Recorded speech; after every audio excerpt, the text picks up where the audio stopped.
এই পৃথিবীতে এমন একজন মানুষ এসেছিলেন যিনি 23 বছর ধরে কাঁদলেন, লড়লেন, সহ্য করলেন শুধু একটা কাজের জন্য, আপনাকে আর আমাকে জাহান্নাম থেকে বাঁচানোর জন্য। আজ তিনি দাঁড়িয়ে আছেন লক্ষ মানুষের সামনে, কিন্তু তার কণ্ঠে আজ অদ্ভুত এক বিদায়ের সুর। এটাই কি শেষ? 10ম হিজরি, জিলহজ মাস, মক্কার পবিত্র ময়দান, আরাফাতের ময়দান। লাখো কণ্ঠে ধ্বনিত হচ্ছে লাব্বাইক আল্লাহুম্মা লাব্বাইক। এই সেই জায়গা যেখানে একদিন হযরত ইব্রাহিম আলাইহিস সালাম দোয়া করেছিলেন, হে আল্লাহ, একটি উম্মাহ দাও। আজ সেই উম্মাহ দাঁড়িয়ে আছে, কিন্তু যিনি গড়ে তুললেন তিনি আজ বিদায়ের কথা বলবেন। একটা প্রশ্ন ভাই, কিয়ামতের দিন যখন নবী সাল্লাল্লাহু আলাইহি সাল্লাম বলবেন উম্মতি উম্মতি, তখন কি আমরা তার সামনে দাঁড়াতে পারবো? কারণ আজ আমি আপনাকে শোনাতে যাচ্ছি সেই ভাষণ যেখানে তিনি বলেছিলেন, বিদায় হে উম্মতি, বিদায়। আসুন এবার আমরা মূল ভাষণের দিকে আলোকপাত করি। নাম্বার 1, কুসংস্কারের অবসান। নবীজি সাল্লাল্লাহু আলাইহি সাল্লাম বললেন, আজ সকল জাহিলিয়াত, কুসংস্কার আমার পায়ের নিচে। আপনি বলবেন, আজ আমরা 1400 বছর পর আবার সেই কুসংস্কারের দাস হয়ে গেছি না? তাবিজে বিশ্বাস, কবরকে ডাকা, আমরা কি আবার জাহিলিয়াতে ফিরে যাচ্ছি? নাম্বার 2, দাস দাসীদের অধিকার। নবীজি সাল্লাল্লাহু আলাইহি সাল্লাম বললেন, তোমরা যা খাবে তাদেরও তাই খাওয়াবে। আমার ভাই, আজ আমরা আমাদের অধীনে থাকা মানুষদের কি দিচ্ছি? মজদুর, কর্মচারী। হ্যাঁ ভাইরা, আমরা মজদুর, কর্মচারী, তাদের কি আমরা মানুষ বলে মনে করি? নাম্বার 3, নারীদের অধিকার। নবীজি সাল্লাল্লাহু আলাইহি সাল্লাম বললেন, নারীদের সাথে ভালো ব্যবহার করো। আজকের দুনিয়ায় নারীর নাম করে হয়তো স্লোগান হচ্ছে, নারী বাঁচাও, নারীকে ভালোভাবে রাখো, ইত্যাদি ইত্যাদি, কিন্তু ঘরের ভিতরে সে কি সত্যি সম্মান পাচ্ছে? নাম্বার 4, তাওহীদের ঘোষণা। আল্লাহর সাথে কাউকে শরীক করো না, এটাই ইসলামের মূল।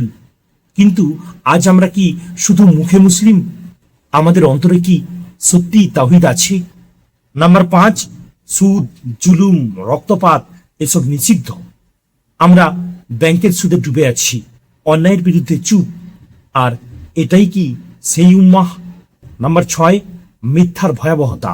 আজ সোশ্যাল মিডিয়ায় একটা মিথ্যা লাখো মানুষের কাছে পৌঁছে যায়, আমরা কি যাচাই করি? না, তা তো করি না। নাম্বার 7, গুনাহকে ছোট ভাবো না। একটা ছোট্ট হারাম, একটা ছোট্ট ভিডিও, একটা ছোট্ট পাপ, এটাই একদিন আমাদের ধ্বংস করে দেয়। নাম্বার 8, নেতার আনুগত্য, কিন্তু শর্ত একটাই, আল্লাহর বিরুদ্ধে যেন না যায়। নাম্বার 9, দিনে বাড়াবাড়ি নয়। আজ আমরা 2 ভাগ, কেউ চরমপন্থী, কেউ উদাসীন। মাঝের রাস্তা কোথায়? নাম্বার 10, বংশ নিয়ে অহংকার নয়।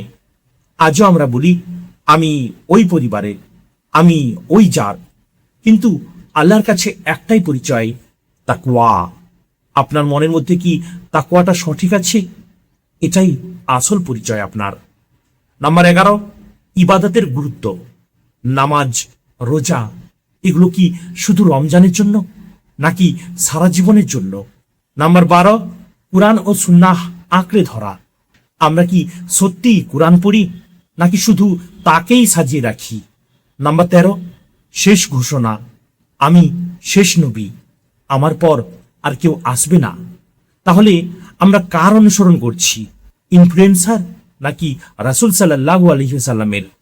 নবী সাল্লাল্লাহু আলাইহি ওয়াসাল্লাম আকাশের দিকে তাকিয়ে বললেন, হে আল্লাহ, আমি কি পৌঁছে দিয়েছি? সাহাবারা কাঁদতে কাঁদতে বললেন, হ্যাঁ, আপনি পৌঁছে দিয়েছেন। তিনি বললেন, হে আল্লাহ, আপনি সাক্ষী থাকুন। এরপর নাজিল হলো সেই আয়াত, আজ আমি তোমাদের দিন পূর্ণ করলাম। নবী সাল্লাল্লাহু আলাইহি ওয়াসাল্লাম তাকালেন উম্মাহর দিকে, চোখে পানি, কণ্ঠ ভারী, বললেন, বিদায় উম্মতি, বিদায়। আমার প্রিয় ভাই ও বোনেরা, আমরা কি সেই উম্মাহ যার জন্য তিনি কেঁদেছিলেন? কিয়ামতের দিন যখন তিনি বলবেন, উম্মতি উম্মতি, তখন কি আমরা তার সামনে দাঁড়াতে পারবো? যদি এই কথাগুলো আপনার হৃদয় ছুঁয়ে যায়, তাহলে আজ থেকেই একটা পরিবর্তন আনুন, কারণ তিনি তার দায়িত্ব পালন করেছেন। আর এখন আমাদের পালা।